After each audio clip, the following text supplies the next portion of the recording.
This umbrella was made of wood, brass, silk, and cane. As heavy as this umbrella is, one slave boy have to put it on the head of the master as long as the master will stay outside.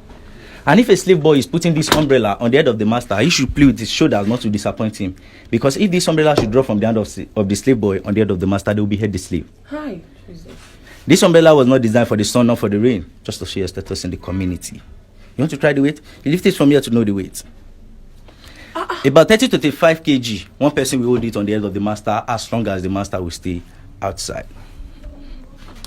That chain on that wall behind you there, and this chain in this glass here, they use it to kill the slaves. Then, when we enter the second cell, I will show you how to do lynching with these two chains. And this iron is called branding iron. What's your name again, ma'am? Miriam. If I'm Miriam's slave, my name should be Miriam. So Miriam will put this iron in the fire, red hot, and she uses it to write Miriam on my chest. If she's a woman, they write it at the back.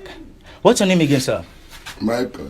If Miriam should buy me today and brand me Miriam, if Michael should buy me tomorrow, Michael will have to brand me again.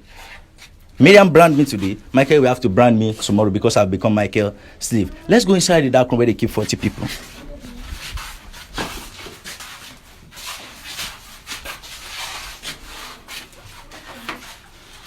Yeah. That's why we call it dark room. Dark room. These three glasses were not then. This is where they keep 40 people. 40 human beings in this room, 3 to 4 months. This is where they pee. This is where they excrete. Because of the odor, some will vomit. Even women or menses have to do it on themselves here. Hi. 40 people in this place, 3 to 4 months. That's the only ventilation they have.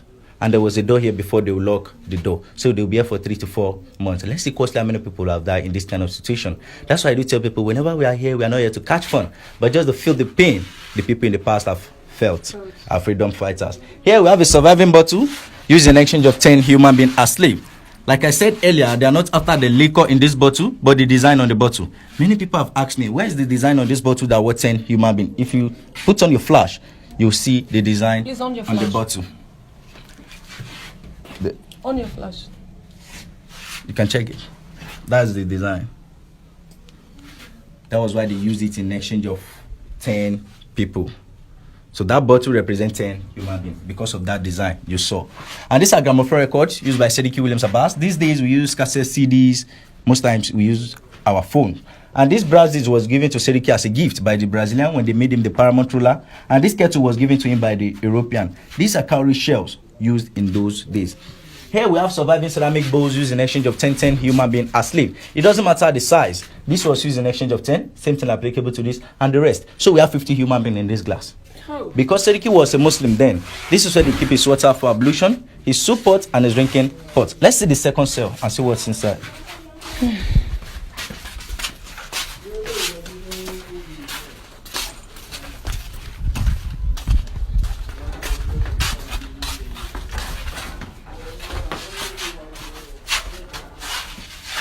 So you're welcome to the second room. Like I said earlier, all the rooms are the same. A waiting cell and the dark room. Here's a local mannequin showcasing Sediki Williams Abbas cloth. The original cloth he wore the day they made him the paramount ruler. This is it here. And the chair he sat under as the chair over there. And here is punishment given to any disloyal slave. Any slave that refused the master order or refused to bear the master's name, this is how they tie them around the tree and beat them. During process, many died because they can't bear the pain. And these dogs are cockiller dogs. They use it to chase runaway slave. If any slave tries to escape from the farm, they release 20 of these dogs to attack one man. When they catch the slave, they devour the slave. Here's the movement to the point of no return. Chains on the neck, the hands, and the leg of the slave while going to the point of no return.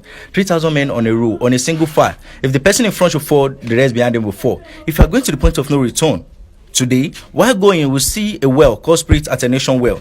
The well water they give the slaves then that make them to lose their memory is still on that island. And here is the story building built for Sediki Williams Abbas in this compound, year 1847. It collapsed 1995. When we go outside, I will show you the remains of the building. These are some people captured as slaves but have opportunity to come back, like Santos Silva, Candido J. Darocha, Samuel Ajayi Crowther, Jaja Ofokpobo, and some other people. The entrance door in this photo is the original door standing here, behind you. This door here. After the building collapsed, they moved the door inside this room. And these are some of the things that happened to our people during slavery. These are slave raiders. They want to capture this man, but he took knife and killed himself. That for me to be slave, I prefer to die. There was a woman like that, Margaret Garner. She killed 4 of her children and killed herself. That for me and my children to be slave, we prefer to die. This is what we call iron muzzle. They used it to guard the mouth of slaves while working on the farm. For them not to eat from the farm product, they plant sugarcane. We derive glucose from sugarcane. Glucose gives you instant energy, and this white men believe that if these slaves should eat out of this sugarcane, they will have strength to fight back. They feed slave once in a day. Slave have access to water once in a day. They don't feed slave to increase in size or to stay healthy. They feed them to stay alive, don't just die. And this is another matchbox. We don't have many slaves used in exchange of the box. This is called Ashoetu by the Yorubas, used by Seriki Williams Abbas. Let's see another room for 40 people. Here we have a sample of the iron corrugated sheet they use in roofing this compound then, compared to the one they produce these days. If I try to fold this iron sheet, it won't. But the one they produce these days, I can fold and keep in my pocket. We've lost quality. The 2 chains I showed you in the first room, the one on the wall, the one in the glass, this is what they use it for. If they catch any slave having sexual intercourse on the plantation, planning coup against the master or trying to run away, this is how they hang the men, this is how they hang the women. They tie that chain I showed you around the ribs of the men, the hands at the back. They hang them on gallows. They suspend the legs from the ground. In this position, that chain will break the ribs. They'll be dripping blood from the nose and the mouth. They'll be here dying gradually. This is how they hang the women. Their 2 hands up.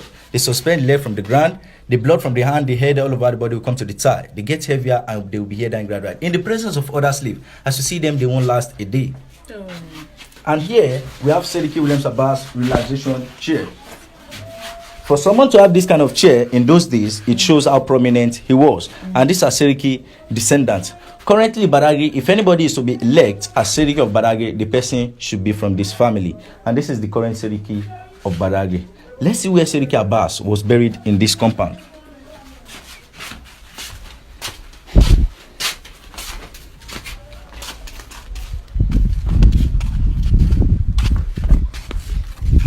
This well was dug in the year 1847 by the slaves. If you look inside the well, they didn't use rim for the well. They used burnt bricks. So they set the bricks one by one. So it was done by the slaves. Burnt bricks. Okay. And the same burnt bricks they use in constructing all the rooms in this compound. In 1962, the family of Seriki Williams Abbas used cement to hold the walls. Okay. This place used to be Seriki Williams Abbas Court, where he passes judgment to the Muslims community and where he had meeting with any king in Nigeria that want to have meeting with him then. And this place used to be his chamber where he relaxed himself. That relaxation chair was inside this room then. We still have some rooms behind this. Oh, let's see.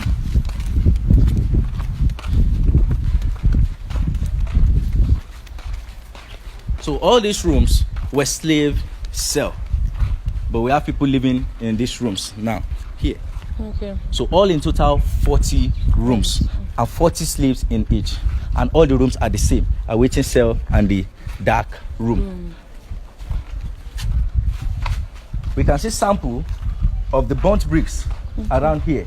The story building that was built for Seriki Williams Abbas in the year 1847 that collapsed 1995 was standing here. Okay. This is the remains of the building. Here's the foundation. Okay. And all these rooms also were slave cell.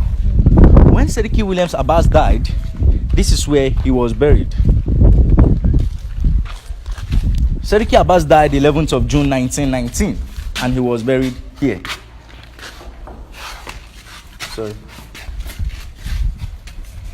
103 years ago that he died, he was buried here. Later, the Brazilian came back to build this mausoleum on his grave. Why? Because they see him as a loyal person. Someone that was captured as slave, later freed, and he continued the business because his master has asked him to continue the business. He was just like the 2IC for the master here. The master cannot be here and be in his hometown at the same time doing the business. So he needs somebody that he can trust, that will understand our people language here. That was why he sent Seriki down to Nigeria. And this is the tomb of the last son, Saka Ajao Abbas. He was given birth to 1913. He was at the age of 6 when his father died. His father was at the age of 6 when he was captured as a slave, and he died 1987 at the age of 74. So you're welcome to Brazilian Barracoon. Do you have any question? I'm so weak. I don't even know what to ask. Do you guys have any question? Like, my mentality has really changed coming here. A lot of things has changed, my mindset, and I was even emotional in there when you tried to use that stuff on my leg. I I couldn't saw move. it in your eyes. But You almost dropped tears. I almost did. I saw it. I don't know what to ask. Do you guys have any If you questions? don't have any question, maybe if you see some other museums, you may have question. We still have like 4 Okay, other can we sites. check Shall them? we? We Okay. shall.